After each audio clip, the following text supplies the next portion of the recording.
Bonjour à toutes et à tous. Petit message de service avant de débuter ce 39e épisode organisé dans le cadre du salon Learning Technologies qui s'est déroulé fin janvier à Paris. Nous avons eu la bonne idée de l'enregistrer dans un bar au beau milieu de l'apéro pédago qui était organisé en marge du salon. Alors c'était très sympa, il y avait une super ambiance, ça nous a permis également d'avoir de très chouettes invités à notre micro. Par contre, niveau son, je dois vous avouer qu'on s'est un peu arraché les cheveux pour rendre tout ça optimal. Vous l'entendrez au fil de l'épisode, il y a parfois des moments où le brouhaha des discussions pédagogiques prend un peu le pas sur le reste. Ça ne devrait pas gâcher entièrement votre expérience d'écoute. Néanmoins, on préférait vous le signaler. En parlant d'expérience, je vous recommande de nous regarder sur YouTube si vous en avez l'occasion. Ce sera un peu plus sympa. C'est un peu comme si vous étiez avec nous à la table de ce bar pour profiter d'une discussion pédagogique. Sur ce, je vous laisse découvrir cet épisode. Bonne écoute!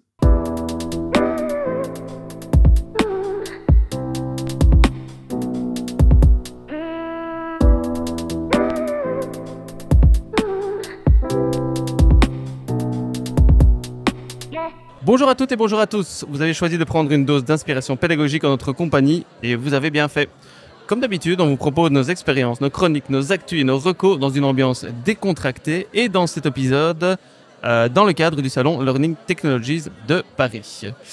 Nos chroniques seront orientées sur cet événement de référence dans le monde de la formation du digital learning. Et voici le programme. En première chronique, Nico interrogera la place du learning dans ce salon nommé Learning Technologies. Ensuite, l'intégration de la formation dans la vie réelle sera abordée par Lionel. Et pour ma part, ma chronique posera la question suivante. Les outils L&D évoluent, mais est-ce que le rôle L&D évolue lui-même ? Programme donc alléchant. Et toutes ces chroniques seront donc alimentées par notre expérience au salon Learning Technologies. On ne vous en dit pas plus, la suite est à découvrir dans l'épisode. Et alors, petit teasing aussi, on a décidé de jouer la carte collaborative en invitant des personnes en fin d'épisode à partager eux-mêmes et elles-mêmes leur propre avis sur le salon Learning Technologies. Donc, ces invités viendront présenter ce qui les a marqués, interpellés, interrogés lors de cette édition. Et comme ça aussi, vous entendrez d'autres voix que les nôtres par la même occasion, ce qui n'est pas plus mal. Alors, impatient, en tout cas, nous, oui, et quand je dis nous, je parle de mes deux acolytes depuis près de 40 épisodes maintenant, ça fait un bail. Nico, Lio, salut les copains, tout va bien ? Mais ça va plutôt bien. Alors, faut demander à nos auditrices et auditeurs si ça va bien au niveau S'ils ont sonore. tenu jusque-là. Voilà, on espère que vous avez tenu jusqu'ici, tant au niveau du son que de l'image. Vous le verrez, vous le voyez peut-être déjà maintenant si vous nous regardez en vidéo.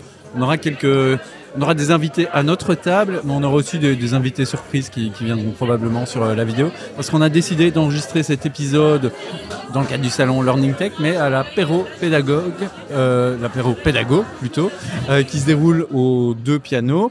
Un apéro organisé par Olivia Lancel, qui avait été des nôtres lors Tout à fait. de l'épisode de l'année passée, et également par Clément Cagne. Clément qui a lui-même un podcast, Rendez-vous en Terre Digitale. Voilà, on fait de la publicité pour nos amis podcasteurs. Voilà.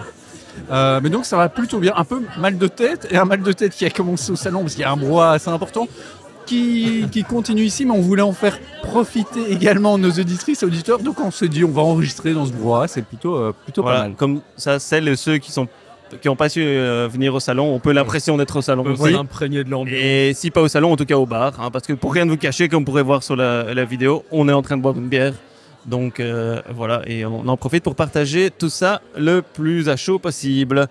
Lio, tout va bien de ton côté ? Enfin, Tout va bien. fini d'agorger. Hein, Oui, et non, après, je dis pas J'ai enchaîner. l'habitude. Bah tout va bien, dans les mêmes conditions que vous, avec un petit bruit de fond assez sympathique dont j'espère que vous profitez aussi, chers auditrices et auditeurs. Et voilà, c'est cool de faire des épisodes qui sortent du cadre ordinaire. Et on va bien s'amuser cette soirée. Hein. Tout à fait, tout à fait. Donc voilà, au programme, comme on disait, donc 3 chroniques spécifiquement alimentées par notre visite à Learning Technologies de Paris.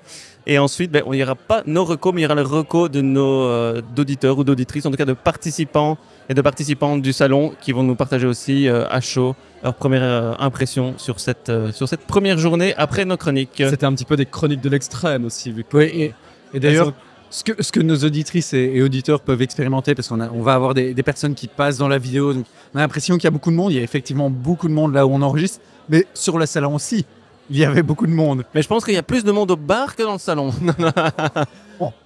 Dans le bar ici, vous ne voyez pas très bien, mais on est plus entre 8 et 9 000 selon les organisateurs, 5 000 selon la police. Donc, on a quand même eu quelques difficultés à assister à certaines conférences qui nous intéressaient, tellement il y avait du monde. Mais oui, j'étais assez étonné parce que j'avais pas eu ça les années précédentes.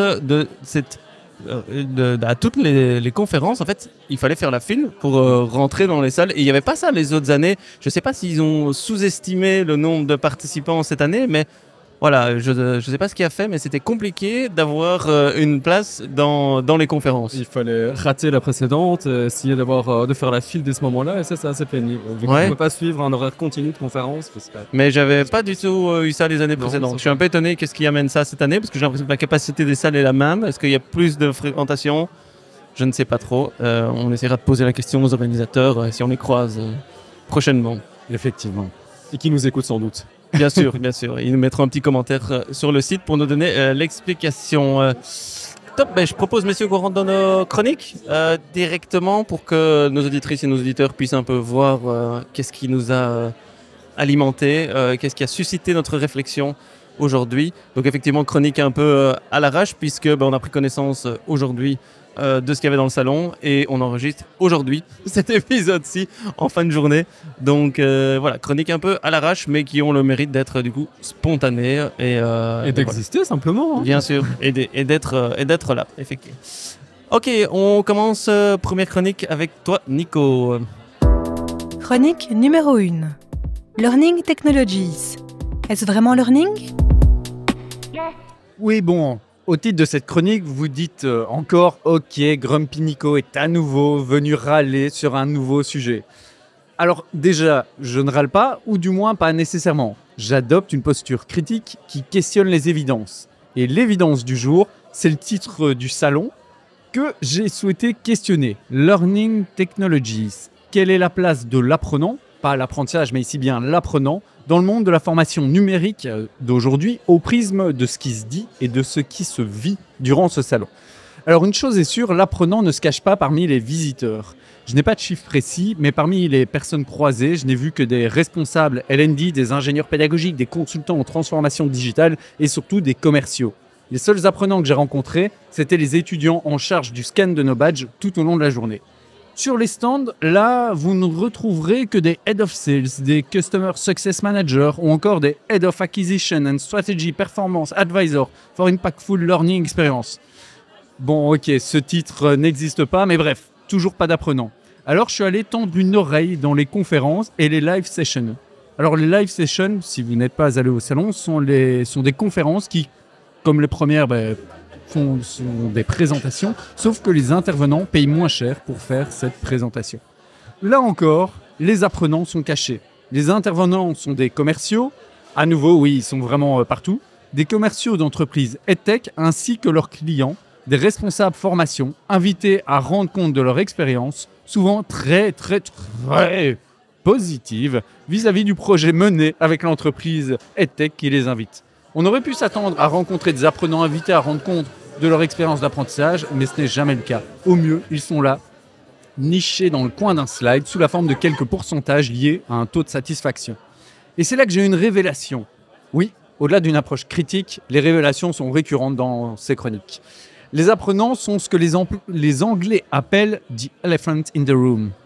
Il s'agit, selon Wikipédia, d'une expression idiomatique métaphorique désignant un sujet important et manifeste, généralement associé à un problème délicat ou à risque, dont tout un chacun peut constater l'existence, mais que personne n'ose mentionner ou dont personne ne souhaite discuter ouvertement, du fait que cela suscite de l'embarras et de la controverse ou que ça représente une menace intrinsèque. Et bingo! S'ils ne sont pas explicitement là, c'est parce qu'en fait, les apprenants d'aujourd'hui, qu'ils soient salariés, collaborateurs, employés ou même indépendants, posent beaucoup trop de questions et de problèmes aux entreprises et organismes de formation. Et c'est d'ailleurs une conférence de Cécile Dejoux ce matin qui étaye cette révélation. Face à la question des compétences, l'écart de confiance entre les employeurs et les employés est problématiquement élevé. Quand 80% des employeurs en France se disent confiants dans la capacité de leur entreprise à fournir des opportunités de développement des compétences à leurs employés, ces mêmes employés sont seulement 46% à partager cette confiance. Ces chiffres ne sont qu'une illustration des problèmes que les apprenants posent aux organisations. Manque de motivation à se former, manque d'engagement vis-à-vis des parcours proposés, évaluation négative des expériences vécues, manque d'intérêt pour les contenus sur étagère disponibles, pratiques informelles qui remplacent les apprentissages formels, apprentissage en dehors des canaux institutionnels traditionnels, etc. Ces problèmes, ou simplement ces transformations en cours que nous évoquons dans chaque épisode, sont donc à présent dans la tête de tout le monde sur le salon, et donc très présents dans la tête de tout le monde, mais d'aucuns ne les évoquent. D'une part parce qu'aucun responsable de formation ne vous avouera les faibles taux d'engagement ou efficacité des parcours qu'il développe, et d'autre part parce que toutes les entreprises EdTech présentes balayent ces problèmes à coup d'expérience d'apprentissage immersif, d'apprentissage adaptatif et surtout d'intelligence artificielle. Et donc, dans le monde du learning, la Technologies a toujours des solutions à offrir. Voilà, un monde de solutions où il y a peu de problèmes. Merci Nico pour cette chronique. En tout cas, je voudrais pas savoir ce que ça fait quand tu râles vraiment. Hein. Donc ce salon était excellent, c'est ça que Nico voulait dire. Il ne râle pas du tout, il a eu une très bonne expérience là-dessus.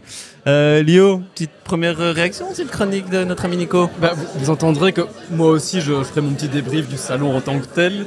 Et de fait... Nous avons deux râleurs ici. Non, parce que je serais un peu plus mitigé peut-être, mais de fait, ce que critique Nico, c'est que on ne considère pas l'apprenant, il n'est pas présent, mais c'est pas le public cible non plus. Mais c'est ce qu'on regrette. C'est pas le public cible, mais ce que j'ai pas développé ici dans la chronique, ce qui m'étonne, c'est que finalement on voit peu d'apprenants, mais dans ces fameux retours d'expérience.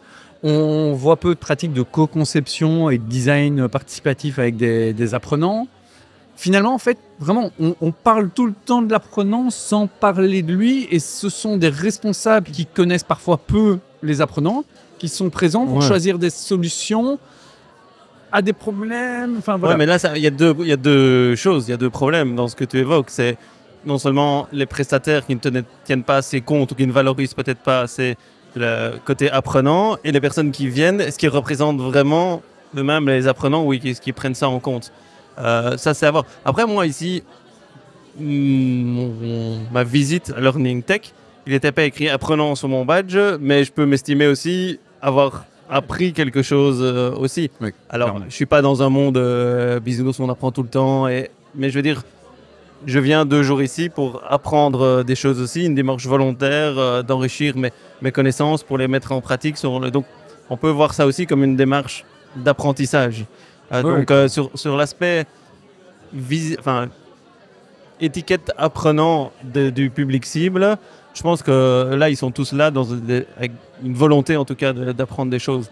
Maintenant, par rapport aux prestataires qui ne mettent pas assez ça en avant, je te rejoins et je pense que le côté dans les expériences lors des conférences qu'ils ont données, avoir un témoignage des apprenants plutôt qu'effectivement le prestataire et le responsable L&D, pourquoi pas? C'est vrai qu'on ne le voit pas, mais ça je pense que c'est quelque chose qui pourrait être intéressant d'avoir le retour d'expérience de l'apprenant même, quand lui donner cette place-là. Je crois que c'est pas un hasard si le salon RH a lieu en même temps aussi. Enfin, c'est clairement ce même public qu'on essaie de viser et ce public qui va devoir, qui considère les apprenants de façon massive, qui présument de leurs usages ou qui présument des usages que les apprenants devraient adopter.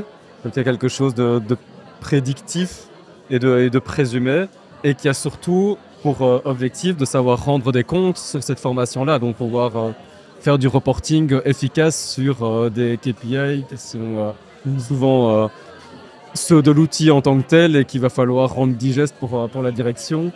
Et c'est ça l'objectif du salon, péniblement, et je crois que ça prend une direction, et j'en parlerai un petit peu dans ma chronique, qui va plutôt dans le bon sens, et je sais pas très bien ce qui fait emprunter ce chemin-là.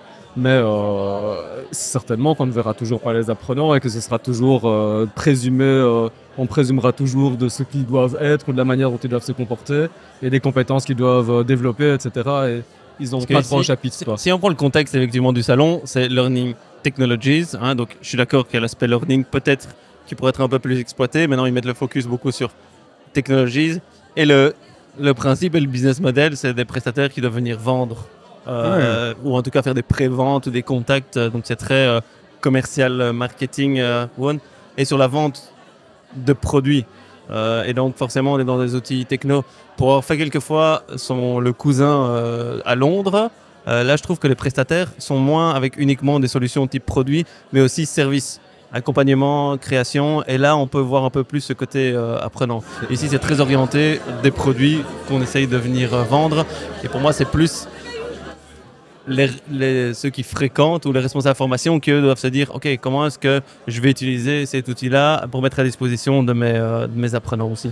Oui, en fait c'est ce que je voulais amener aussi comme idée dans la conclusion en disant les technologies ont toujours des solutions à offrir au learning. On a l'impression que le learning est un peu caché par cet amas de techno-optimisme qui va correspondre aux pratiques, qui va changer les pratiques, qui va très enfin technocentré, c'est clair. Voilà. Et donc c'est là où finalement on parle peu, on voit ça et là des petits mots, mais on a presque l'impression que l'usage de mots comme flow for, qu'on a vu lors d'une conférence ce matin, donc apprentissage dans le flux de travail, ce sont des mots-clés qui sont balancés comme ça pour dire oui, voilà, notre outil s'adapte à cette tendance-là.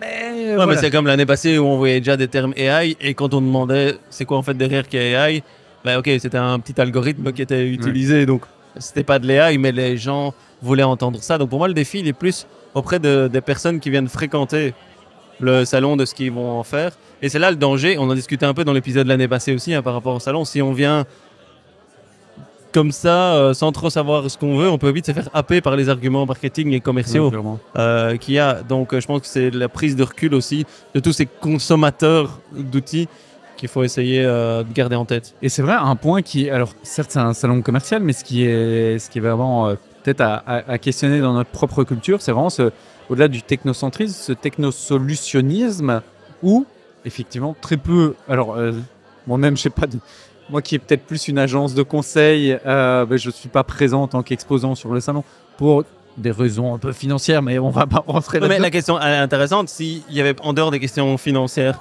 est-ce que c'est le genre de salon, toi qui es prestataire de service, tu te verrais bien avec un stand là? Je me verrais bien pour effectivement changer peut-être les mentalités, les pratiques, proposer cette approche centrée utilisateur dans le design pédagogique, dans la conception de son organisation, le fait de penser l'organisation beaucoup plus apprenante.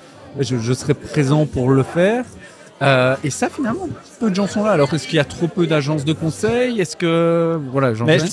Vas-y, je trouve qu'il y a une place, justement, parce que autant il y a un EdTech Village qui rassemble un petit peu les startups dans un coin du salon, mais qui est plutôt sympa malgré tout. Il devrait y avoir un espace pour l'approche moins outil, plus service, plus conseil. Et ça pourrait être sympa, ça pourrait compléter le salon plutôt que remplacer ses objectifs. Ouais, peut-être learning research aussi un peu, donc une approche. Là, tu t'appropries le truc. Non, mais mon salon. Nous allons donc créer un salon. Dans la réflexion que je me faisais aussi, et je l'ai oublié entre-temps maintenant. Comme quoi. Non, oui, en 10 secondes. J'ai commencé ma phrase et ma réflexion est partie. Voilà. Oh. Bon, ce sont les aléas du direct. Ce sont les aléas du direct, mais ça reviendra peut-être. Mais de toute façon, on est arrivé un peu au bout pour respecter aussi le timing de la chronique. Si ça me revient, je partagerai sur les réseaux sociaux dans le prochain. Parce que c'était forcément, comme tout ce que je dis, hyper intéressant. Donc, ou pas. Ok, top. Merci Nico pour cette chronique qui va, à mon avis, alimenter le débat auprès de notre audimat également. On va passer à la chronique moins râleuse de notre ami Lionel. Tu fais des efforts, je crois, non? Je sais pas, vous me direz. On va voir, mais avant ça, jingle. Chronique numéro 2. Du salon au terrain, la formation s'invite dans la vie réelle. Je ressors de cette première journée de salon avec les oreilles abîmées à force d'être tendu pour tenter de capter l'une ou l'autre information depuis derrière les barrières de salles bondées. Un peu comme les auditeurs maintenant. Oui, voilà, et un peu comme le disaient Nico et Jérôme aussi, c'est difficile d'avoir une place. Et je ressors de cette première journée, les jambes fatiguées de déambulation à éviter les obstacles et les personnes qui font la file ci et là. Mais je ressors aussi de cette première journée avec quelques définitions proposées à l'une ou l'autre occasion. Par exemple, avant de se lancer dans la réflexion sur l'IA et sa faisabilité et sa fiabilité, il faut interroger le cadre et définir la notion de vérité. Hakim Lele nous a partagé sa proposition, et je traduis de l'anglais, sa définition de la vérité donc. La vérité est une représentation inaltérée de la réalité, vue d'un certain point de vue à un moment donné. La vérité est donc aussi toute relative et liée à un point de vue sur la réalité. L'impact de la formation maintenant. Celui que l'on peine à mesurer est à l'intersection des objectifs corporate et des objectifs du collaborateur. Reste à savoir comment on le mesure maintenant, mais voilà, on sait déjà qu'il y a cette intersection-là. Ensuite, le concept de révolution. La révolution est le moment à partir duquel on fait de nouvelles choses d'une nouvelle manière. Elle suit l'évolution, qui consiste à continuer à faire certaines choses, mais d'une nouvelle façon. L'évolution, elle-même, suit l'exécution, qui couvre le fait de faire avec les choses de d'habitude, avec une éventuelle recherche d'amélioration. Voilà, c'est encore un peu pauvre à ce stade. Ou plutôt, ça pose la question de « qu'est-ce que je suis venu chercher à ce salon ?» Et pour y répondre de façon indirecte, je me rends en tout cas compte de ce que je n'y trouve pas. Par exemple, rien n'est fait pour encourager les échanges non commerciaux. Rien n'est fait pour permettre à chacun d'assister aux conférences, soient-elles commerciales, qui sont organisées, et rien n'est fait pour donner la parole aux bénéficiaires de la formation, comme le disait Nico. En revanche, tout est fait pour créer le désir. Des fils pour accéder à des conférences et faire partie des élus, des goodies toujours plus originaux pour attirer le chaland, des stands qui permettent un instant de tester une solution. Et est-ce jamais utile de rappeler que quand il n'y a pas de droit d'entrée, c'est que c'est nous le produit? Bref, tout cela, c'est le principe des salons, et celui-ci n'y déroge pas. Ce sont des commerciaux qui s'adressent à des responsables learning. Hein, Nico? Et puis, il y a ces initiatives périphériques, comme celle de l'apéro pédagogique organisée par Olivia et Clément, qui viennent ajouter une valeur non monnayable à l'expérience. Mille merci au passage, tant pour l'accueil que pour l'initiative. Mais avant de laisser la parole, je reviens tout de même sur la tendance que je présageais il y a quelques épisodes, le learning in the flow of work. Je ne vais pas dire qu'elle est sur le bout de toutes les lèvres, mais je la vois vraiment en filigrane partout. Que ce soit par le micro-learning, qui tend toujours plus à être accessible à chacun au bon moment, dans son contexte particulier, à la mesure d'impact, qui conduit à l'adaptation des pratiques de formation aux résultats directement attendus en contexte professionnel spécifique, à l'intelligence artificielle, qui nous fournit des coachs toujours mieux alimentés et toujours plus bienveillants, voire humanisés par des avatars réalistes, que ce soit les skills-based organizations qui visent à qualifier les compétences de chacun pour lui délivrer un contenu sur mesure pour se développer, ou encore l'adaptive learning qui rend l'apprenant acteur de son ingénierie pédagogique. Tous ces éléments convergent vers une vision de la formation comme un levier individuel de développement sur mesure, plutôt que comme un levier de mesure. Je me reprends, mais vous m'excuserez. Donc tous ces éléments convergent vers une vision de la formation comme un levier individuel de développement sur mesure, plutôt qu'un levier sur mesure de développement individuel. Je vous laisse méditer. Autrement dit, comme un levier activable par le principal concerné, et plus comme un levier activé pour le principal concerné. Enfin, une tendance, celle-ci, le learning the flow of work, c'est aussi une vision qu'on essaye de créer, et c'est loin d'être globalement vérifiable. Voilà. Tu nous as bien invités à la réflexion avec des inversions de C'était modèles. pas simple, hein, Je voulais commencer par quelque chose de beaucoup plus trivial pour aussi mettre nos auditrices et auditeurs un peu dans l'ambiance du salon. Une petite blague, Nico? Par rapport à ce dont tu parlais, c'est quoi le goodies que vous avez vu sur un stand ou le truc sur un stand? Moi, je disais tantôt, je trouve que cette année, il y en a beaucoup moins que les autres années. Je sais pas si c'est par écologie ou par impact ou je ne sais pas, mais je trouve qu'il y en a beaucoup moins, en tout cas beaucoup moins de variété que les autres années. Moi, j'ai quand même vu. Faudra peut-être les taguer dans le post par rapport à cet épisode pour leur poser la question. Sur le stand de LinkedIn Learning, il y a un simulateur de Formule 1. Ouais, McLaren là, j'ai vu. Oui. Pourquoi ? Pour attirer, à mon avis, le client sur le stand, tout simplement. Tout simplement. Et non, et d'ailleurs, moi j'ai un petit carnet et un bic. Et là, il y en a beaucoup, des carnets et des bics. Et je suis assez fan de ces carnets parce que je suis encore fort papier. Et donc, sinon, il y avait du comestible, hein, ça marche toujours, des bonbons par-ci, des bonbons par-là. Des crêpes par-ci. Une valeur sûre. Bref, mais ça nous fait dévier un peu de... Ça nous fait parler de l'essentiel, surtout. du sujet un peu. Donc, learning the flow of work. Ouais. La manière dont tu l'abordais, c'est-à-dire que... et je te pose la question pour peut-être un peu creuser ta chronique. Est-ce que c'est l'outil qui change les pratiques parce que tu parlais de micro-learning, etc. Est-ce que tu as l'impression qu'en fait, les nouveaux outils amène à plus d'apprentissage dans le flux de travail, ou est-ce que c'est parce qu'il y a de l'apprentissage dans le flux de travail que de nouveaux outils se mettent en œuvre? Où est l'œuf et la poule? J'ai l'impression que c'est même en une dimension différente. C'est que et je crois que l'intelligence artificielle y est pour beaucoup, c'est que ça remet entre les mains de non-spécialistes de la création de contenu la capacité de scénariser tant bien que mal, mais en tout cas de le faire, de scénariser des parcours d'apprentissage. Et donc j'ai l'impression que ça dépossède par exemple des good habits qu'on n'a pas vu sur le salon, donc des créateurs de contenu.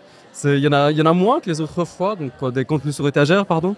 Et parce que ça retourne entre les mains de ceux qui sont concernés par l'apprentissage. Et j'ai l'impression que tant la création de contenu retourne entre les mains de ces personnes-là plutôt que de l'achat de catalogues, qui sont encore bien là néanmoins. L'apprentissage en tant que tel revient aussi entre les mains de la personne qui est censée apprendre, et toujours plus sur mesure pour lui. Donc, je donnais quelques exemples, de l'adaptive learning par exemple, mais il y en avait d'autres que je citais, et du coup le mobile learning, c'est l'apprenant, la technologie permet que l'apprenant reprenne en main lui-même son apprentissage simplement en sortant son smartphone et en bénéficiant de contenu qui a été créé assez pratiquement parce que les outils le permettent. Oui, et à côté de ça permet, c'est parce qu'on en parlait également dans l'épisode sur nos prédictions 2024, mais ça permet à des nouveaux formateurs de créer des parcours de formation. On voit que n'importe qui, en quelque sorte, n'importe quel expert contenu peut utiliser un outil comme Knowledge qui va lui permettre, sur base d'un contenu, texte, vidéo, etc., d'en faire tout un parcours e-learning avec des contenus interactifs H5P, etc.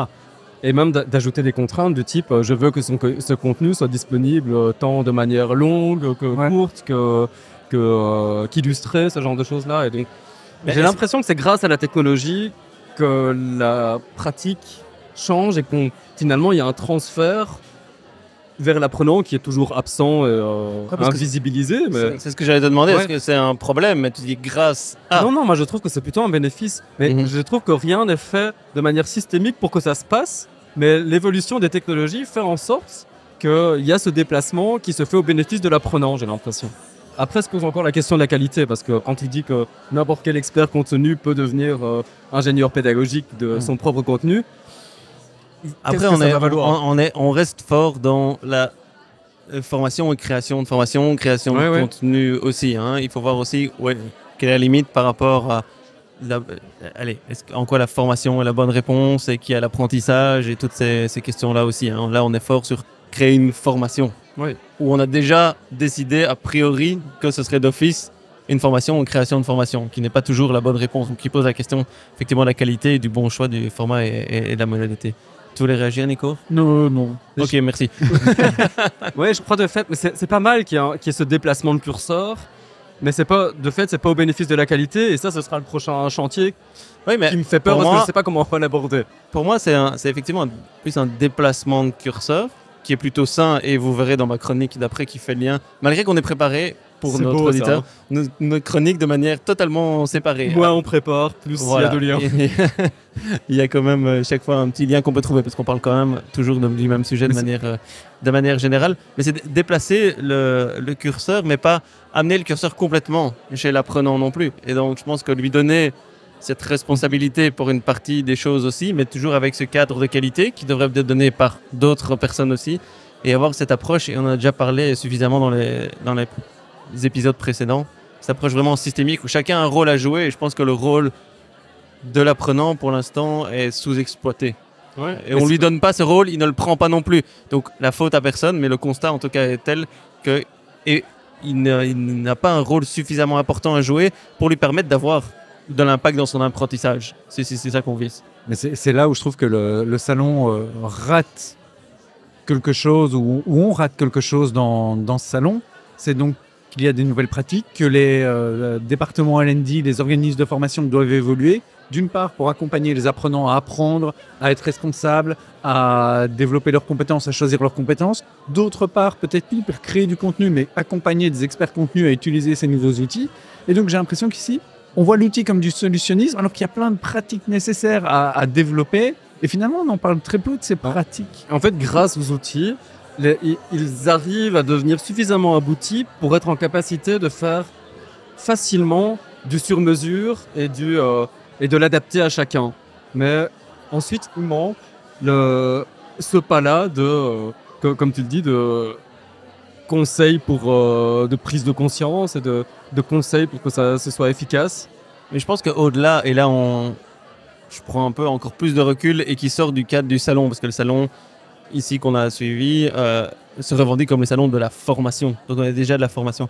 Mais on voit souvent de manière plus méta aussi, la formation comme solutionnisme. Il y a un problème, on va faire une formation vraiment formelle. Parce qu'aujourd'hui, j'ai très peu entendu et vu de l'informel aussi. Hein. Et donc, on est très fort sur... On a un problème, mais une formation formelle. Et comment on va le faire et qui va le faire. Et on rentre là-dedans aussi. Et ça, je pense que c'est indépendamment des prestataires et des outils. Pouvoir se poser la question, mais est-ce que cette formation formelle est la bonne solution à mon problème? Je pense que ça, c'est en amont de se diriger vers des outils. Quoi. Et qui va prendre ça en charge? C'est ça qui fait un petit peu peur. Bien sûr.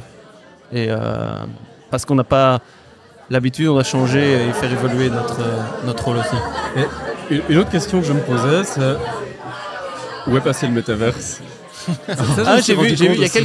J'ai pas suivi les confs, mais j'ai vu dans le programme il y avait quelques confs où il disait même, on avait une où c'était IA plus métaverse. Tout est possible. Le monde nous appartient, sky is the limit. Ouais, il y a quand même quelques prestats avec leur casque de réalité virtuelle, leur monde virtuel, etc. Ouais, c'est plus immersif que vraiment métaverse. Quoi. Ouais. Et aussi, je me disais, c'était aussi trendy, la gamification. J'ai l'impression qu'on ludifie plus trop, on essaie de rendre réaliste. J'ai l'impression que les pratiques restent les mêmes, mais on met d'autres mots. Et qu'ici, on va mettre derrière ça peut-être le mot IA, là où avant on mettait gamification, dans le sens où on va personnaliser le parcours ou donner des badges en fonction de, maintenant on va appeler ça IA, parce qu'en fonction des réponses, il va analyser, il va donner ce badge-là. Donc c'est pour ça que j'ai l'impression que de temps en temps on donne d'autres noms, ou à un moment c'était Adaptive Learning aussi, où c'était, il y avait un peu tous les noms, et maintenant on s'en dit, non, il faut mettre IA, parce que, et c'est ça moi toujours qui me frappe, et j'ai vu je vais pas faire le teasing de ma chronique suivante, mais dans la présentation dont je vais parler dans ma chronique qui arrive, où beaucoup de gens en parlent, ça préoccupe beaucoup de monde, mais finalement, ça fait peur et peu de monde vraiment s'y attaque. Alors on explore un peu, on regarde un peu, mais vraiment dire je l'intègre dans ma pratique, on n'y est pas encore non plus, mais tout le monde en parle, il y a besoin d'en parler. Enfin, il suffit de mettre IA dans sa conférence. Enfin, même nous, chez Sephora, on a organisé des webinaires où il suffisait de mettre ChatGPT et on avait une vague incroyable d'inscriptions juste parce qu'il y avait ChatGPT dedans. Donc, je pense que ça préoccupe les gens, mais pour l'instant, pas plus que ça. Mais voilà, c'est un autre débat. Je reviens sur un petit point. En une minute, hein, comme ça, on reste dans les temps. Je termine là-dessus. Je suis allé voir, et vous aussi, faire une conférence sur un espace de salon qui était en anglais. Et je me suis aperçu que la culture était complètement différente. En tout cas pour le peu de conférences que j'ai vues, c'était beaucoup plus généraliste à approche plutôt sociétale de comment est-ce qu'on déconstruit un concept, alors que dans les espaces francophones, c'était plutôt... dans les espaces francophones... Ça, c'est les on a les alertes directs. Bonjour. Dans les espaces francophones, c'était plutôt ce dont on parlait avec des outils qui sont des retours d'expérience d'une société qui utilise tel outil avec une personne de la société et de la société de l'outil avec du retour d'expérience. Et c'est chouette le retour d'expérience, mais c'était toujours pour montrer que le monde était merveilleux. Ouais. Et donc, je suis curieux d'aller voir le Learning Tech London où on retrouvera peut-être une meilleure séparation entre le commercial et le... Oui, et comme je disais dans l'épisode spécial salon de l'année passée aussi, pour avoir fait plusieurs fois les deux, donc celui-ci à Paris et à Londres, il y a le même principe à Londres, le côté exhibition, donc comme la conférence ici avec la prestataire, avec la nature des prestataires est totalement différent. Alors on pourrait se dire, ok, c'est pas très loin, c'est les mêmes prestataires internationaux qui sont là. Et à Londres, il y a beaucoup plus des services, des agences d'accompagnement que tes outils sur mesure, software et autres. Donc ça montre aussi une autre approche, effectivement. Ok, top. Nous voici arrivés au bout de cette deuxième chronique et nous allons passer à ma chronique, la troisième, qui va être un prolongement de vos deux premières chroniques aussi. Oh. Avec le côté Droopy, je râle un peu en moins quand même. Hein. Ok. Chronique numéro 3. Les outils LND ont changé. Leur rôle, pas vraiment. Je vais démarrer cette chronique par cette phrase qui n'est pas de moi, mais qui a quand même suscité ma réflexion. Deux points, ouvrez les guillemets. Les outils LND ont changé, mais leur rôle pas. Je la répète pour que vous l'appréhendiez au mieux. Deux points, ouvrez les guillemets. Les outils LND ont changé, mais leur rôle pas. Rendons à Donald ce qui appartient à Donald. Cette citation est donc de Donald Taylor. Il l'a prononcée dans sa conférence sur les défis du LND au salon Learning Tech. Et je vous avoue que celle-ci a résonné dans ma tête depuis lors. En deux étapes. Dans un premier temps, à chaud, je la trouvais osée, voire provocante, car elle remet en perspective le salon dans lequel elle était prononcée, Learning Technologies. Et cela dit en passant, elle est prononcée par un des big boss du salon, version UK à Londres. Ce salon, comme l'a cité Nico et aussi Lio, fait justement la part belle aux outils et à toutes les innovations technologiques. Un peu bizarre donc. Et, dans un second temps, ce sentiment a été remplacé par un questionnement. Je remercie donc Mr. Taylor qui a le mérite de faire fonctionner mes neurones, ce qui ne peut pas me faire de mal, me diraient mes deux acolytes. Quant à vous, chères auditrices et chers auditeurs, je vous laisse seul juge. Ton neurone. Bref, cette phrase suscite ma réflexion que je partage volontiers avec vous dans cette chronique. Dans un salon comme Learning Technologies, on en a parlé, le risque pour les nombreux responsables LND ou autres acteurs de la formation présents est de tomber dans une solution technocentrée avec les outils comme premier levier d'action. Pensons autrefois au LMS et aujourd'hui à l'IA. Pourquoi, en deux mots donc, utilise-t-on cette technologie? Pour créer du contenu de manière plus rapide avec ChatGPT, principalement. En gros, et je schématise à peine, pour faire ce qu'on a toujours fait, mais en mieux, de manière plus efficiente ou efficace. On est donc dans une phase d'exploration, voire de simple exécution. Les tâches sont les mêmes pour les responsables formation, mais on le fait mieux grâce aux outils proposés. Et, ne me comprenez pas mal, c'est très bien que ces outils évoluent et permettent ce qu'ils permettent. Et c'est principalement ce qu'on observe dans les prestataires présents à Paris, la promesse de faire mieux ce qu'on fait déjà. Mais la vraie question serait, est-ce que les tâches LND elles-mêmes évoluent aussi? Le constat de Donald Taylor est que non. Et finalement, je partage cette vision et je le remercie de l'avoir rendue consciente. Le défi est donc le suivant. Comment réimaginer le rôle des départements LND au regard de l'évolution des outils? Comment réinventer et faire évoluer son image? En d'autres termes, comment faire de nouvelles choses? Des actions, des tâches qu'on ne faisait pas jusqu'ici. Et je pense que la technologie et ses outils peuvent et doivent nous y aider. Par exemple, comment l'IA, plutôt qu'uniquement nous sortir une liste de questions d'évaluation ou créer une capsule pédagogique, peut nous aider à identifier les compétences de nos collaborateurs ou collaboratrices. Comment l'IA peut créer un coach virtuel personnel basé sur des algorithmes. Et tas d'autres exemples. En d'autres mots, comment les départements LND peuvent grandir avec la technologie et non après ou à cause. Car sinon, nous restons dans l'exploration ou de l'exécution. Il faut bien commencer par cette phase, donc ce n'est pas négatif. mais malheureusement, c'est insuffisant pour réellement évoluer et se réinventer. Je termine cette chronique par une invitation. Je vous invite donc toutes et tous à vous poser cette question quand vous parcourrez les allées et les stands de Learning Technologies l'an prochain ou quand vous rencontrerez un prestataire technologique. Cette question serait: en quoi cet outil peut m'aider à faire de nouvelles choses d'une nouvelle manière pour réellement évoluer mon rôle, faire évoluer mon rôle et celui du LND? Pour que vous puissiez dire: les outils LND évoluent et mon rôle aussi. Assez aligné, merci, et assez aligné avec nos propos, effectivement. Mais moi, ça m'a vraiment, comme je disais dans un premier temps, je dis c'est un peu bizarre cette phrase. Et finalement, je l'ai appréhendé, je me dis, mais en fait, c'est peut-être ça, effectivement, que je ressens, qui me frustrait un peu, c'est que les outils évoluent. Et j'étais pas contre les outils, je trouve ça bien que les outils évoluent et je suis pas contre la technologie. Mais il me manquait quelque chose. Et cette phrase a vraiment fait sens après en me disant, mais en fait, oui, et c'est pouvoir avancer en parallèle et pas toujours opposer. Soit on met la technologie, soit on met l'humain. Non, c'est ensemble. Et comment est-ce que la technologie, parce que je reste persuadé que la technologie, c'est ce qui va nous permettre de faire d'autres choses aussi. Hein, et quand on voit tous les progrès technologiques aussi, il faut pouvoir, même si on prend ne fût-ce qu'en médecine, même dans le monde de la formation aussi, mesurer certaines choses qu'on ne savait pas faire avant et avec maintenant des outils, on peut le faire. Et donc de permettre de se dire oui, qu'est-ce que j'ai envie de faire et en quoi est-ce que cette technologie qui existe, quelles sont les avancées et qu'est-ce que ça me peut permettre de faire que je ne faisais pas jusqu'ici. Et une précision pour nos auditrices et auditeurs, est-ce que tu pourrais peut-être à la fois simplement, sans être trop caricatural, dire c'est quoi le rôle des LND aujourd'hui? C'est quoi, quelles sont leurs grandes actions du passé dans lesquelles ces acteurs-là restent ancrés et qui devraient évoluer?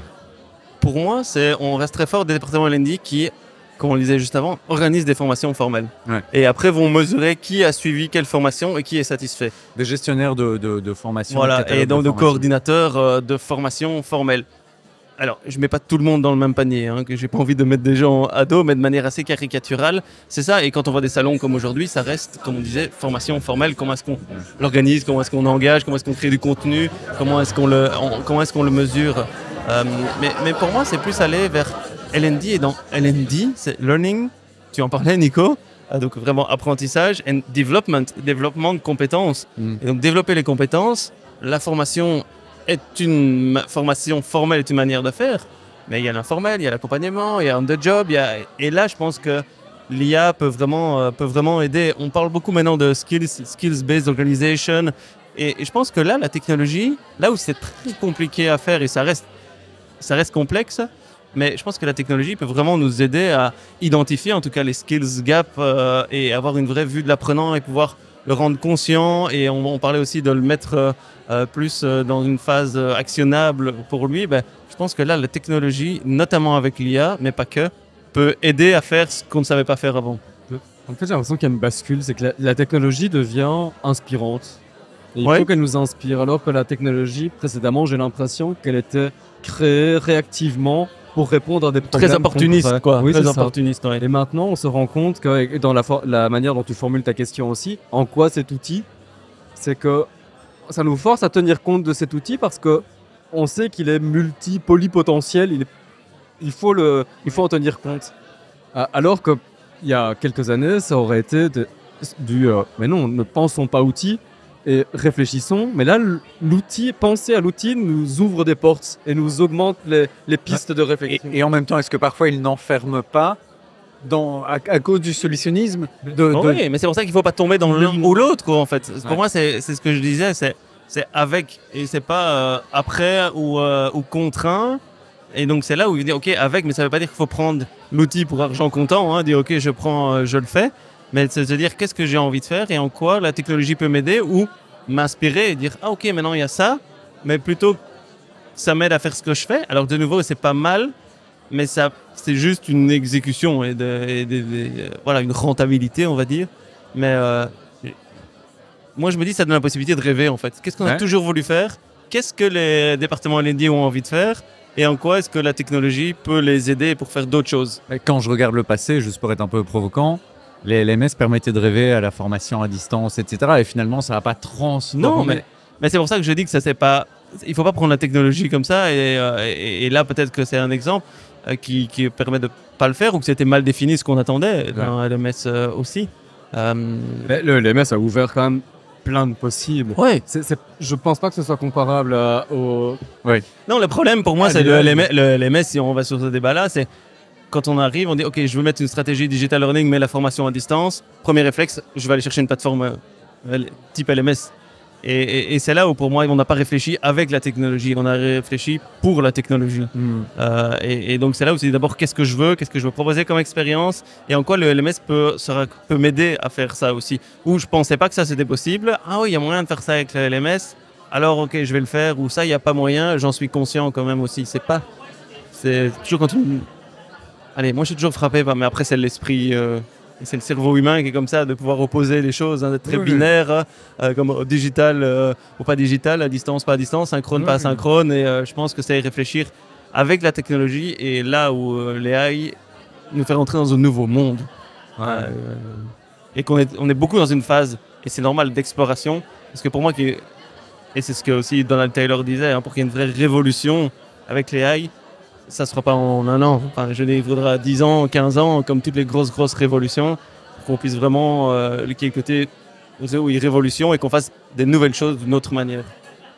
Oui, je pense qu'avec l'AI, on dépasse la notion d'outil, on est vraiment sur quelque chose de plus large, avec un changement sociétal. On se rapproche, d'autres l'ont dit, mais plus de l'imprimerie et de transformations comme celle-là qui ont vraiment un impact sociétal, bien plus que les LMS n'ont pas eu de... Bien sûr. Pour monsieur tout le monde ou madame tout le monde, ils n'ont pas vu l'impact des LMS. Aujourd'hui, l'intelligence artificielle a un impact sociétal. Oui, c'est ça, parce qu'elle touche tout le monde. Là, l'OLMS touchait une petite partie. J'ai l'impression que les technologies du passé, c'était plus des outils qui permettent d'organiser différemment. Avec l'AI, c'est des outils de penser différemment. Et malgré tout, on est qu'au tout début du chemin, mais on ne sait pas trop quoi en faire. Ça ne va pas se faire spontanément, donc il va falloir qu'on ne perde pas notre façon de penser à nous-mêmes. Mais il y a du potentiel pour cette transformation-là. Oui, et ça va prendre du temps. Là, ça fait vraiment depuis 1 an ou 2 où c'est vraiment chaud, mais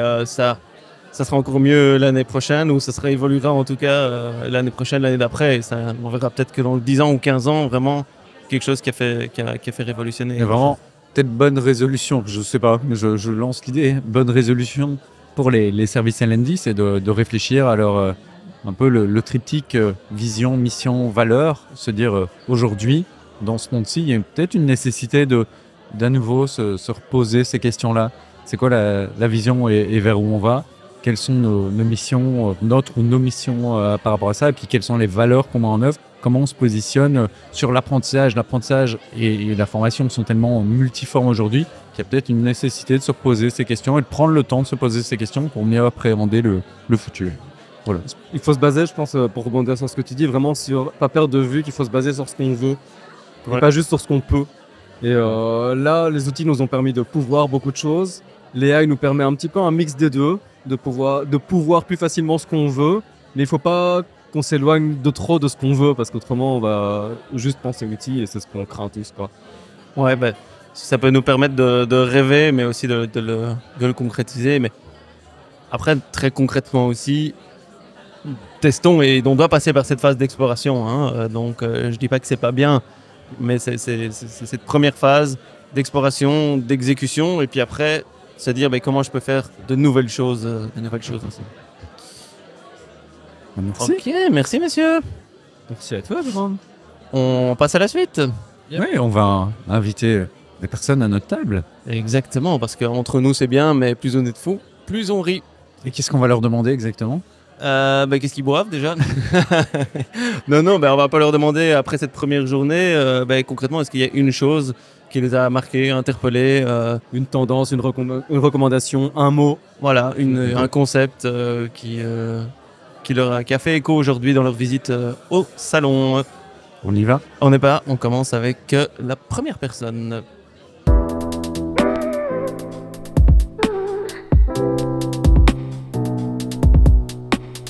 Ok, on a ici un premier témoignage, donc je vais demander à notre invité, est-ce que tu peux te présenter en quelques secondes?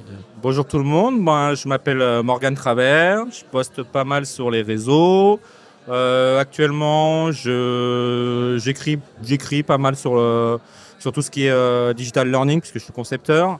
Et j'essaye de développer un nouveau concept qui est l'art learning. Ça veut dire faire des learning un peu comme des œuvres d'art. Donc c'est un concept, il faut l'adopter et puis il faut le voir. Mais c'est ma passion, donc je travaille beaucoup sur pas mal de thématiques comme le storytelling, le design, peu la gamification. Mais comment mettre en contexte et créer l'art de l'enjeu pour que les personnes soient engagées. Voilà. Intéressant comme point de vue. Et qu'est-ce que tu faisais sur le salon? Oui, et peut-être aussi toutes les références de nos invités, on mettra aussi en description de l'épisode de liens LinkedIn ou page perso ou autre comme ça. Toutes nos auditrices et auditeurs qui veulent aller voir ça peuvent y aller. Et donc ici sur le salon, qu'est-ce que tu faisais, qu'est-ce que tu recherchais? Et alors peut-être une chose qui t'a marqué, interpellé, une recours par rapport à ton expérience aujourd'hui? Je suis venu pour deux choses, parce qu'en fait je travaille aussi pour un grand compte, mais je préfère le garder secret. Et du coup, ils m'ont missionné pour regarder un petit peu ce qu'ils pouvaient faire en IA générative, acculturer les gens. Donc il y avait quand même des petites choses intéressantes que j'ai découvert. Et je suis venu aussi papoter avec les copains, donc Nicolas, qui écrit son livre et que je suis attentivement. Puis d'autres personnes, Jonathan Huguenin qui vient du Canada. Il y a les gens du Bahut, il y a beaucoup de personnes super intéressantes. Il y a aussi les deux organisateurs, Clément et Olivia. Donc je suis venu aussi beaucoup papoter, faire du relationnel, donc j'ai un peu la langue fatiguée, mais c'était cool. Et en reco... Reco, idée, observation. observation, un truc qui ressort de cette première journée. Première journée, qui avait quand même une amélioration, on va dire, dans le... c'est moi, comme je suis spécialisé en e-learning, dans la création d'e-learning, je trouve qu'il y a quand même de belles agences qui sont quand même en train de se créer.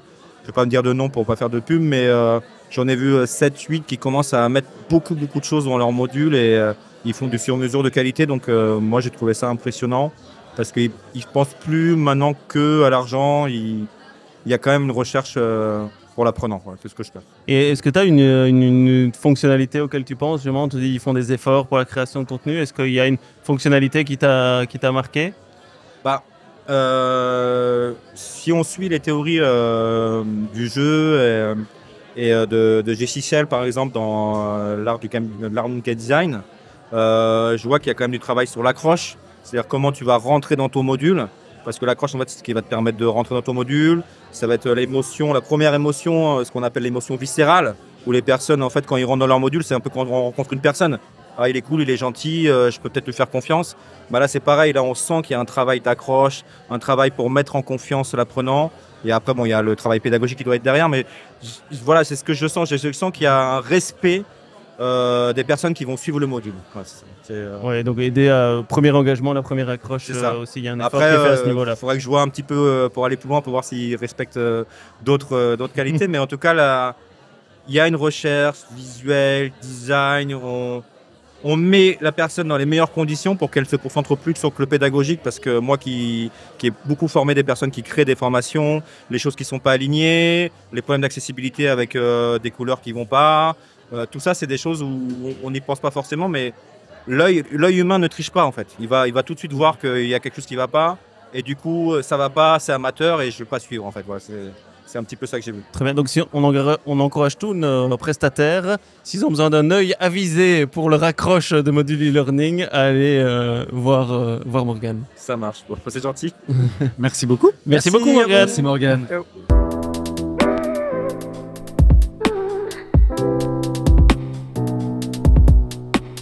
Et on accueille un nouvel invité ici pour un témoignage. Nouvel invité, peux-tu te présenter s'il te plaît? Merveilleux. Je m'appelle Martin, cofondateur d'une société qui s'appelle Urban Gaming et je viens en ma qualité de standiste exposant. Et en fait, on a créé une société il y a 13 ans maintenant, j'avais des cheveux à l'époque, société qui fait des team building, des serious games et qui du coup, une quinzaine de personnes à Paris et on fait autour de 2 millions de CA et tranquillement, ça vivote, autofinancé. Top, donc on a un côté exposant très intéressant aussi d'avoir ça dans notre podcast. Si je te demande aujourd'hui, de ton expérience au salon, s'il y a une reco, une chose avec laquelle tu ressors, un concept, une idée, un prestataire, ce serait laquelle? Alors, belle question, parce qu'en tant qu'exposant, c'est vrai qu'on a tendance à peu vadrouiller. Salon déjà... Ou des visiteurs ou des visiteuses qui sont venus chez toi, ou quelque chose qui t'a un peu interpellé par rapport aux questions que tu recevais, par exemple, ou autre. Peut-être dû réfléchir un peu plus à cette question. Tu me l'as dit à peu près 3 fois que tu avais posé cette question. On aime la spontanéité. Voilà. Vas-y. Donc, première chose qui te vient en tête. Première chose qui me vient en tête, c'est que le matin, ils auraient dû mettre de la lumière au-dessus de notre stand, tu vois. C'est des micro-sujets comme ça. Parce que quand tu payes le salon, tu veux le rentabiliser. Quand tu te retrouves dans un gouffre noir. Donc, on posera la question des prix après. Donc, Non, mais moi, là, je me pose la question de l'IA et je suis curieux d'avoir votre feeling sur l'impact de l'IA sur les formations. J'ai l'impression que parfois, c'est un peu un sujet marketing. On dit on intègre de l'IA, mais c'est sculpteur de fumée. Et j'aimerais bien aussi avoir votre feeling, donc je vous interroge là-dessus. Ok, on renverse les mots. Je suis comme ça, je vous ai dit freestyle. eh ben, écoute, on t'invite à réécouter tous les épisodes. Non, en tout cas, cet épisode-ci, parce que juste avant, on a présenté 3 chroniques où on parlait un peu de ça aussi. Donc, ça te donnera un peu. Verdict, c'est oufissime. Est-ce que ça va changer ou pas? Ça va changer des choses, mais il y a de la nuance. Hein. Voilà, il y a de la nuance. C'est pas noir ou blanc. Ça va changer, mais comment on peut l'appréhender? Est-ce que c'est la bonne manière maintenant dont c'est fait? Ça ouvre des possibles. Voilà, ça ouvre le champ des possibles. Et puis, t'es clairement pas là avant. Par ailleurs, j'ajoute une question parce que on vient d'interroger une autre personne en lui demandant pourquoi elle était là. Et donc, pourquoi toi, en tant qu'exposant ou en tant qu'entreprise, c'est important d'être ici au salon? Je dirais parce que le mec qui a renouvelé le salon l'an dernier était très bon. On s'est senti obligé. Non, sincèrement, le salon, il est génial cette année parce qu'il y a beaucoup de monde. Je vous parle un peu du point de vue exposant. Après, la difficulté qu'on peut avoir, c'est que nous, on a une vision évidemment d'essayer de rentabiliser. Souvent, les personnes qui viennent ne sont pas des décideurs directs. Donc, il y a un enjeu d'escalader, de se dire, OK, les gens viennent avec des idées de projet, mais il va falloir prendre son bâton de pèlerin et la personne n'est pas directement en face. Et il y a tout un enjeu. Alors, c'est terrible la situation parce que je vous parle du côté exposant, mais on est à côté. C'est très intéressant. Hein. On est à côté d'une grande plénière où tout le monde est là assis et puis les gens sortent et on se dit c'est génial d'être en face. Mais les gens sortent et en mode ne nous regarde pas. Et des fois on se dit ok, est-ce qu'on devient vendeur de rue de la Huchette à alpaguer les gens? Mais non, faut pas faire ça parce que c'est mal perçu. Et il y a cette espèce d'entre-deux. Et nous en fait, ce qui est assez particulier, c'est que ça fait maintenant 13 ans. On fait près de 400 jeux Serious Game par an et on a bossé avec quasi toutes les boîtes. On voit les boîtes du CAC 40, je veux dire, hein, FH, Saint-Gobain. Et du coup, c'est assez facile quand on échange avec les gens de dire « Ah bah on a bossé avec tel département sur tel sujet et tout ». Mais c'est toujours relou de faire cette approche de dire « J'interromps la personne qui passe ». Et en même temps, je me mets à la place des personnes qui passent. Ça doit être insupportable d'avoir des mecs qui viennent te voir comme la rue de la Huchette en mode « Vendre ta solution ». Et cette espèce d'entre-deux de dire « Je veux pas passer pour un relou, mais en même temps… » Il faut bien passer par là. Ouais. Non, c'est pas évident. Donc, mais on vous comprend aussi, hein, même si nous on n'aime pas être Alpagué.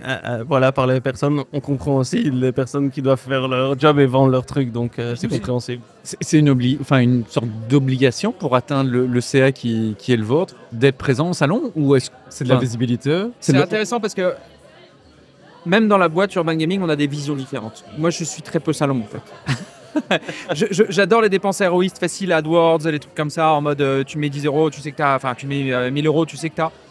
J'ai une conviction, c'est quand même que ça peut être plus héroïste les dépenses AdWords, mais peut-être que je me gourre, parce qu'aujourd'hui on a une trentaine de personnes quand même, et au final, ça peut être hyper intéressant. Donc c'est pas une obligation. Je pense vraiment qu'il y a beaucoup d'acteurs qui s'en passent. Après, cette année, c'est particulièrement quali. Il y a des années où on se dit, bon, on se regarde, il y a plus de standistes que de personnes qui visitent. Et là, tu es en mode, oh, finesse, dépense. Il y a une prise de risque, en tout cas, c'est sûr. Parce que c'est très difficile d'anticiper parce qu'il y a des personnes qui sont intéressantes. Pourquoi il y a plus de monde cette année? Oui, mais donc tu confirmes qu'il y a quand même plus de monde cette année? Parce que nous, on se faisait la réflexion par rapport aux conférences, en fait. On s'est dit, les autres années… rentrer sur les… C'était pas tant que ça. Et cette année, est-ce qu'ils ont sous-estimé la capacité des salles? Parce que la capacité n'a pas changé par rapport aux autres années. Donc il y a vraiment plus de monde, quoi. C'est une vraie question. Mais au point que le café n'est plus gratuit pour les standistes. Et là, c'est le coup de gueule du jour. Ah non, ça j'avoue. Parce que le café, il y a des choses sur lesquelles on peut discuter, mais à mon avis, j'ai l'impression que les gens ont peur de décrocher. Il y a un peu le fear of missing out qui arrive et ils veulent se connecter. Ils ont l'impression qu'en étant ici, ils vont rester connectés avec ce qui se passe et ça va creuser le gap. Et après, c'est trop bizarre l'impact du Covid parce que les gens sont sortis du Covid avec cette culture du remote. Cette culture de OK, les salariés vont venir en remote, etc. Là, j'ai l'impression qu'on a le contre-coup du côté putain, ça fait du bien d'être ensemble, présentiel, quoi. Et je sais pas trop dans quelle mesure une espèce de retour au truc un peu plus classique qui est impactant via le Covid, ou parce qu'ils ont lancé le salon RH à côté et du coup les gens du RH viennent sur l'e-learning. Je sais pas trop comment expliquer ça, mais c'est sûr qu'en ce moment il y a une vraie culture du retour au e-learning avec quand même une logique de sinistrose de pas mal de... Globalement, on sent que 2024, ça va pas être la joie, quoi. Ouais. Je sais pas ce que vous ressentez vous, mais c'est pas comme Non, en si, Belgique, tout se passe bien. Hein. Franchement, il n'y a aucun problème. Hein. Ça me fait plaisir, presque tu l'as pas entendu. Mais il n'y a pas du tout d'accent, c'est incroyable.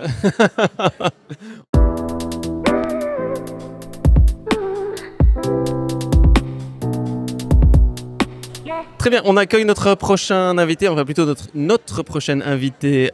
Est-ce que je peux te demander de te présenter? Oui, tout à fait. Eh bien, je m'appelle Viviane Verne. Je suis ingénieure pédagogique. Donc, j'ai un parcours où j'ai commencé dans le multimédia. En gros, j'ai un BTS audiovisuel. J'étais journaliste reporter d'image au départ. Je suis passée ensuite par le journalisme. J'ai fait pas mal de reportages, pas mal d'interviews, pas mal de reportages terrain. Et ensuite, j'ai rejoint les équipes d'Open Classroom. Donc, j'ai bossé pendant 4 ans là-bas. Donc, d'abord au multimédia où j'ai fait de la partie simplification graphique et aussi beaucoup de motion design. Et petit à petit, je me suis rapprochée de la pédagogie. Et donc, je suis devenue ingénieure pédagogique. Et aujourd'hui, je suis freelance. Et je travaille essentiellement pour des entreprises, des associations et parfois des indépendants dans différents domaines. Je travaille à la fois dans la data et parfois aussi pour d'autres sujets comme les compétences psychosociales. Ok, tu sais tout faire. Oui, c'est ça. Profil très polyvalent. Hein. Et passer du journalisme et tomber du côté obscur de la pédagogie, c'est quand même incroyable. Pourquoi est-ce que tu participes au salon Learning Technologies?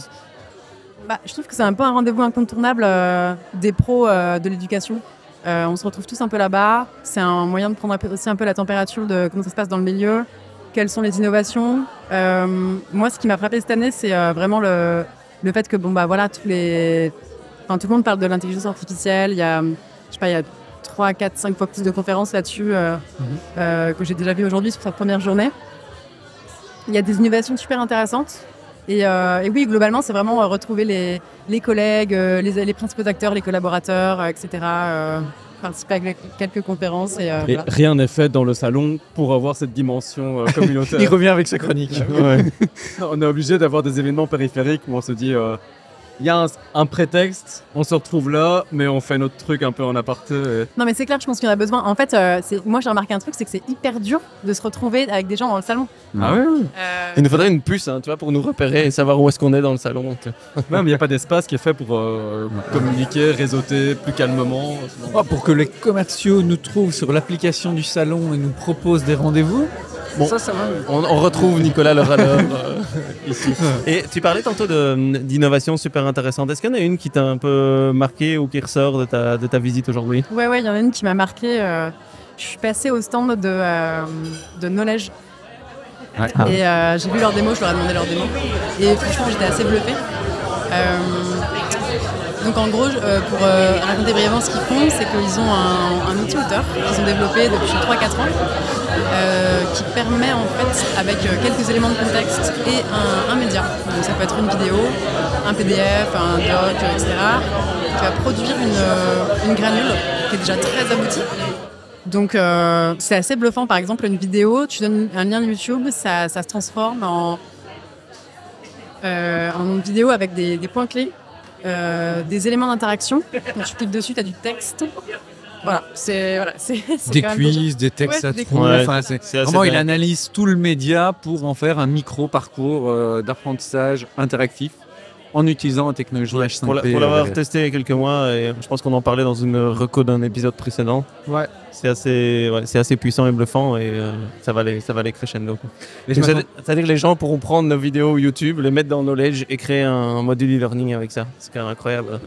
Quelle chance vous avez! Quelle chance vous avez! Et en fait, je l'ai trouvé assez avancé par rapport aux autres là-dessus. Et je leur ai demandé comment est-ce qu'ils avaient produit leur outil auteur. Et en fait, ils m'ont dit qu'ils avaient commencé par attaquer le marché anglophone. Est-ce qu'il leur avait donné un peu une longueur d'avance sur ce qui se passe là-bas, quoi. Ouais. C'est vrai qu'ils ont toujours un peu 3-4 ans d'avance sur nous. Une bonne reco, c'est toujours aller voir côté anglophone. Par contre, ils gardent leur dépendance avec H5P. Parce que H5P est open source et Ouais, permet ouais. de faire pas mal de choses. Ouais. Top. Merci. Merci beaucoup.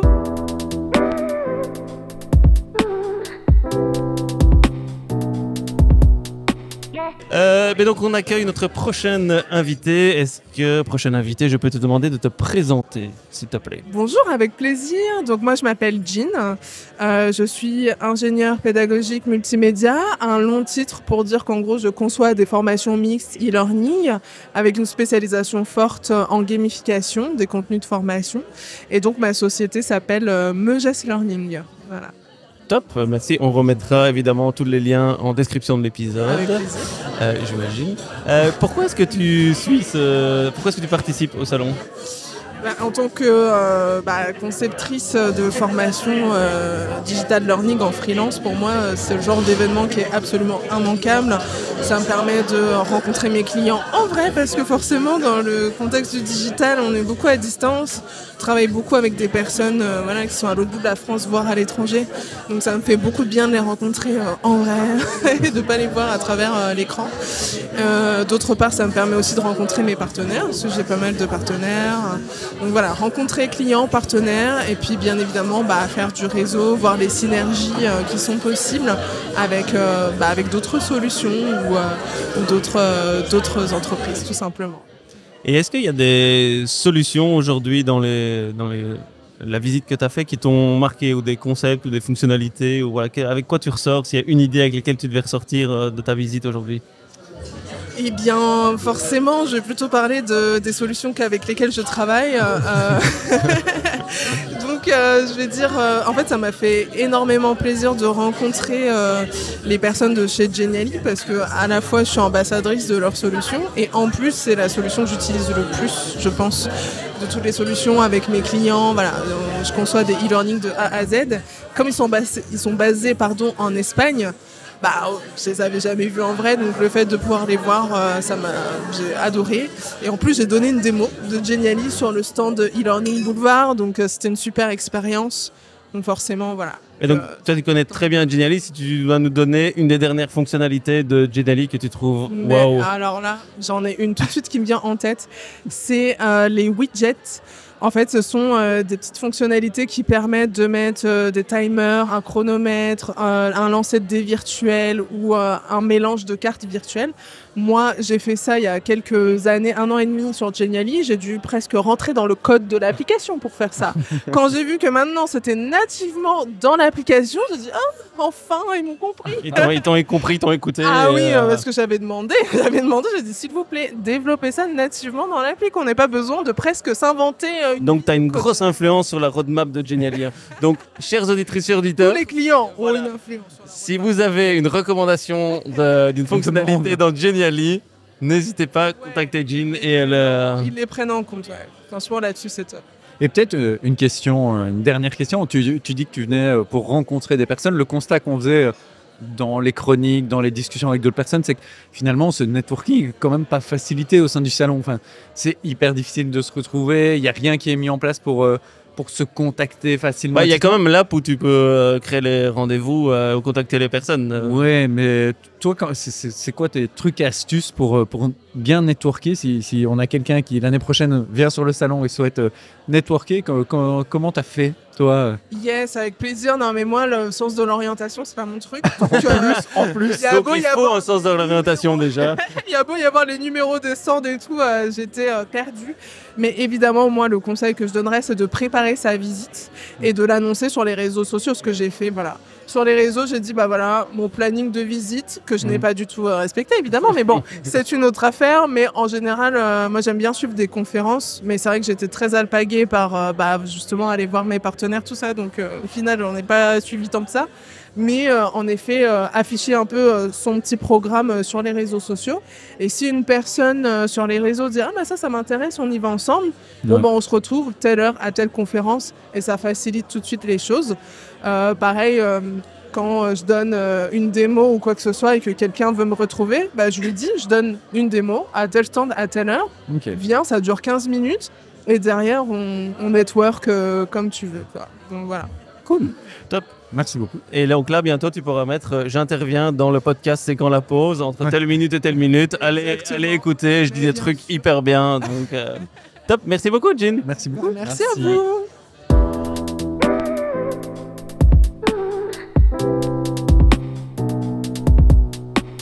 On accueille notre prochain invité. Est-ce que je peux te demander de te présenter, s'il te plaît? Avec grand plaisir, merci pour l'accueil. Donc mon nom c'est Jonathan Huguenot. Jonathan, il va parler un petit peu plus proche du micro. Je vais parler un petit peu plus proche. On m'avait dit 10 cm, pas 5, mais pardon. Non, c'est ce qu'on n'a pas la notion de ce genre de métrie. Donc Jonathan, créateur de e-learning impact et consultant digital learning indépendant à Montréal, au Canada. Okay. Donc, voilà. Donc ce podcast est vraiment international aussi. Exact. On va jusque outre-Atlantique. Voilà. Enfin, là, sur le coup, c'est plutôt lui qui est venu jusqu'à nous, mais On a fait un tout petit bout du chemin. Non, on s'est retrouvés à mi-chemin.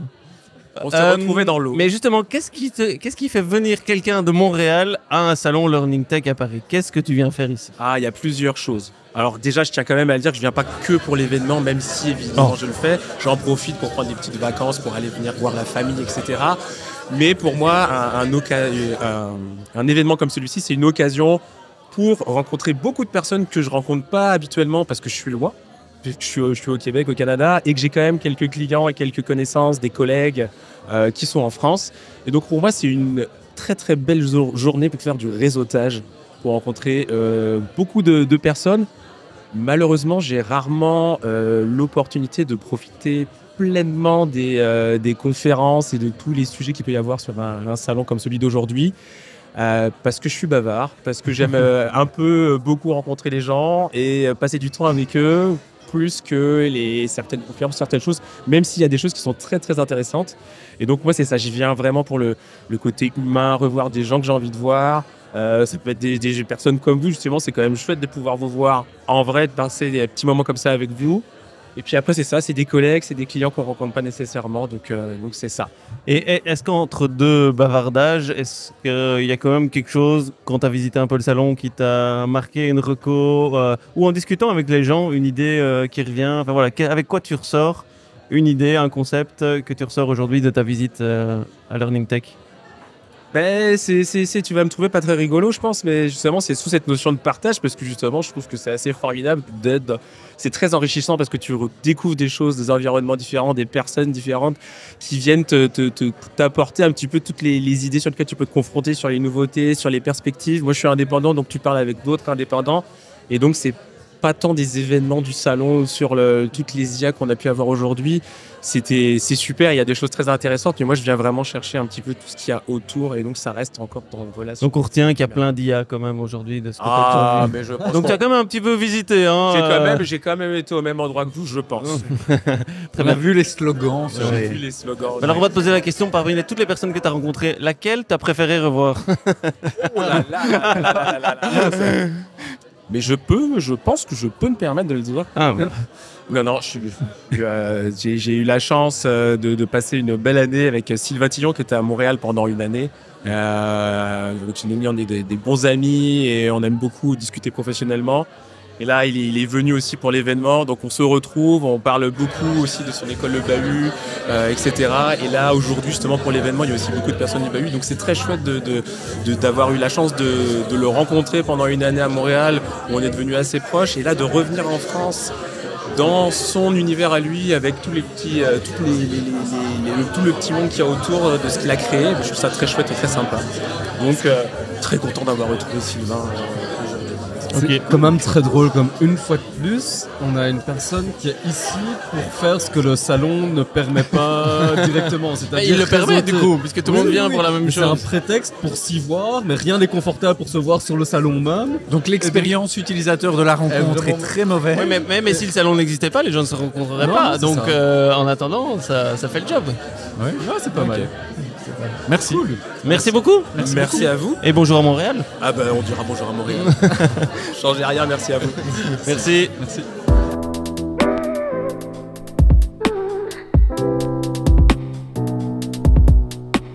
Ok, ben voilà, on arrive à la fin de cet épisode, riche de nos chroniques et de tous ces témoignages. J'espère que vous avez pu en retirer pas mal de choses.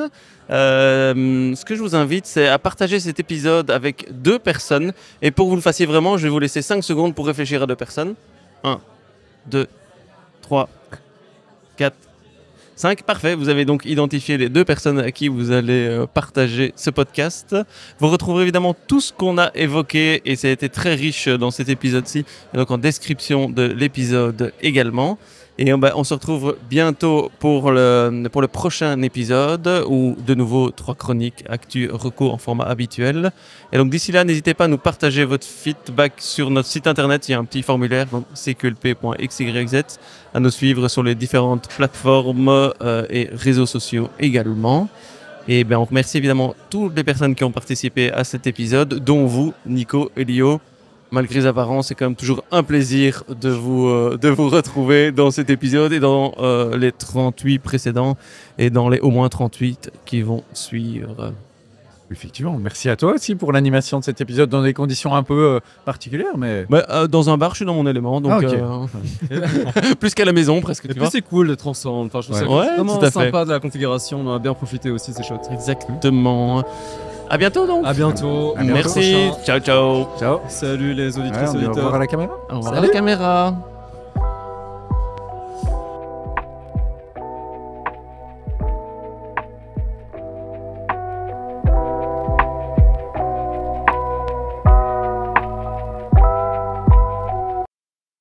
Si vous aimez le podcast, dites-le à vos amis.